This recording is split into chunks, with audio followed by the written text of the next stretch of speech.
मंडळी नमस्कार, मी प्रफुल्ल कापसे, राहणार हिवरा धरणे, तालुका कळंब, जिल्हा यवतमाळ. आणि मी आहे माझ्या घरच्या SRT शेतीमध्ये. हे तिसरं वर्ष आहे SRTचा. आणि हे बेड पहा किती मस्त बनलेले आहे. हे सवारलेले बेड आहे, याच्यात वाही कोणतीच केलेली नाही. मंडळी आज या ठिकाणून व्हिडिओ काढण्यामागचा माझा उद्देश म्हणजे सध्या आता जून महिना आता जवळ चाललेला आहे. आजची जर पाहतो म्हटलं तर 27 मे 2026 आणि 7-8 तारखेला मृग नक्षत्र लागते. आता पाऊस आल्यानंतर आपलं बियाण्याची लगबग चालू होतील, लागवड चालू होतील. आणि अशा वेळेस आपल्याला आता ह्या वर्षीच्या मोसममध्ये जर पाहतो म्हटलं तर कोणतं पीक लावावं, कसं लावावं, कोणती व्हेरायटी लावावं, हे प्रश्न आता आपल्या मनामध्ये साहजिक आलेले आहे.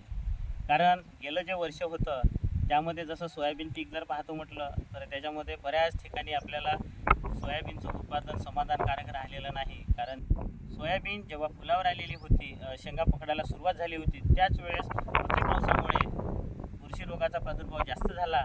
आणि त्याच्यामध्ये जे काही सोयाबीन आपण लागवड केलेले होते, बऱ्याच शेतकऱ्यांना समाधानकारक उत्पादन आलेलं नाही आणि नाराजीचं सोर्स.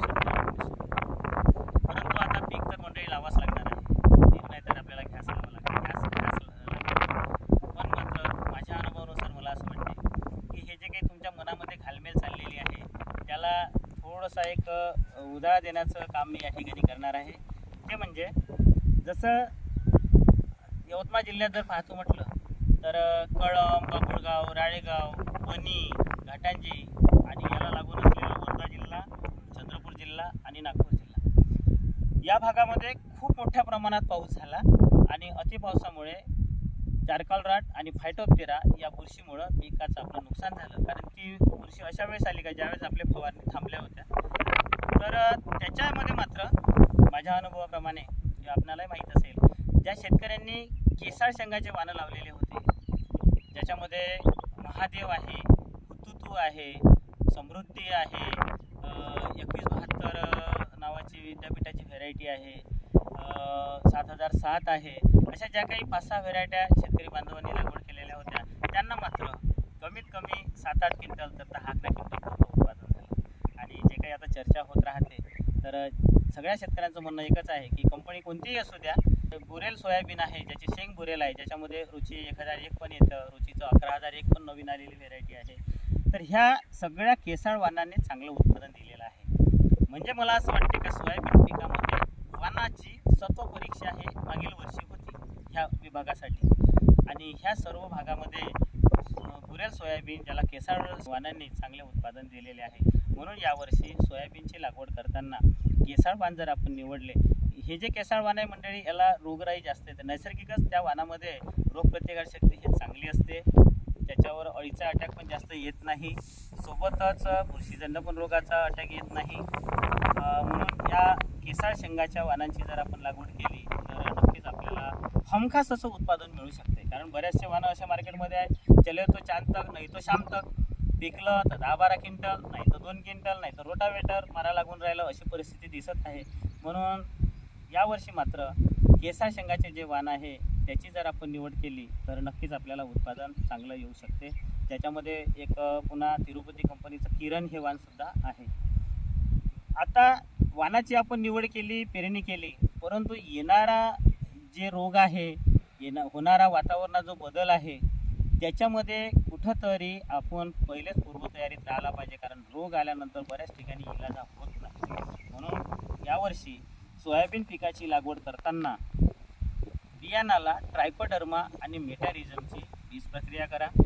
जेव्हा सोयाबीन हे चलपावर सुट्टे, फूल दबायला सुरुवात होते किंवा फुलावर जेव्हा सोयाबीन राहते त्यावेळेससुद्धा ट्रायकोडर्मा बुरशीनाशक, जे जैविक बुरशीनाशक आहे, हे थोड्याफार खतामध्ये, रासायनिक खतामध्ये किंवा मातीमध्ये मिक्स करून एकरी 2 किलो, 3 किलो किंवा जमत असेल तर, नाही जमत असेल तर 1 किलो, 2 ते 3 किलो जर आपण ट्रायकोडर्मा एकरी शेता सोयाबीनच्या शेतामध्ये फेकून दिलं तर बुरशीजन्य रोगाचा प्रादुर्भाव होणार नाही. जे मागच्या वर्षीसुद्धा अनुभव आहे, बऱ्याचशा व्हेरायटीला बऱ्याचशा शेतकऱ्यांनी ट्रायकोडर्माचा वापर केला, तिथे मात्र खूप चांगलं सोयाबीनचं उत्पादन आलं, वाण कोणतेही असो.